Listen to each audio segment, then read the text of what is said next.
Youth Congress നേതാവിനെതിരെ തട്ടിപ്പ് case. Nursing പ്രവേശനം വാഗ്ദാനം ചെയ്ത് ലക്ഷങ്ങൾ തട്ടിയെന്നാണ് പരാതി. തൃക്കരിപ്പൂർ നിയോജക മണ്ഡലം പ്രസിഡന്റ് ജോബിൻ ബാബുവിനെതിരെയാണ് കേസെടുത്തത്.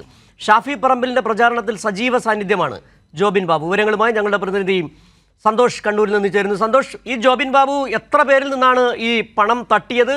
നിലവിൽ ഷാഫി പറമ്പിലിന്റെ ഈ പ്രചാരണത്തിൽ അദ്ദേഹം പങ്കെടുത്തുകൊണ്ടിരിക്കുകയാണോ സജീവമായി?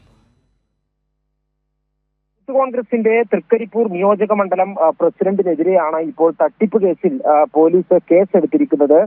വഞ്ചനാ കുറ്റങ്ങൾ ഉൾപ്പെടെയുള്ള കുറ്റങ്ങൾ ചുമത്തിയാണ് കുടിയാൻമല പോലീസ് ഈ കേസ് എടുത്തിരിക്കുന്നത്. കർണാടകയിലെ നഴ്സിംഗ് കോളേജുകളിൽ സീറ്റ് വാഗ്ദാനം ചെയ്ത് ലക്ഷങ്ങൾ തട്ടിയെടുത്തു എന്നുള്ളതാണ് പരാതി. ഈ പരാതിയുടെ അടിസ്ഥാനത്തിൽ പോലീസ് ഇപ്പോൾ കേസെടുത്തിരിക്കുകയാണ്. കണ്ണൂർ ഏരിവേശി സ്വദേശി റോയി ജോസിന്റെ പരാതിയിലാണ് കുടിയാൻമല പോലീസ് ഇയാൾക്കെതിരെ ഇപ്പോൾ കേസെടുത്തിരിക്കുന്നത്.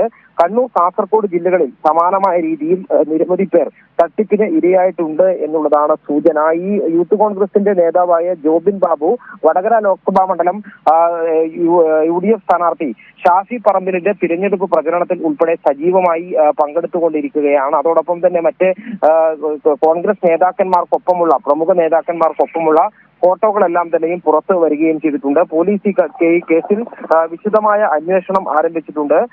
നിരവധി പേർ തട്ടിപ്പിനിരയായി എന്നാണ് ഇപ്പോൾ പോലീസിന് പ്രാഥമിക ഘട്ടത്തിൽ മനസ്സിലായിട്ടുണ്ട്. അതുകൊണ്ട് തന്നെ കേസ് അന്വേഷണം അതുമായി ബന്ധപ്പെട്ട് പുരോഗമിക്കുകയാണ്. ഈ ജോബിയെ അന്വേഷിച്ച് ഈ ജോബിൻ ബാബുവിനെ അന്വേഷിച്ച് പോലീസ് സ്ഥലത്തെത്തിയെങ്കിലും അവിടെ കണ്ടെത്താൻ കഴിഞ്ഞിരുന്നില്ല. വടകരയിൽ പ്രചരണത്തിനാണ് എന്നുള്ള വിവരമാണ് ഇപ്പോൾ ലഭിച്ചിട്ടുള്ളത്.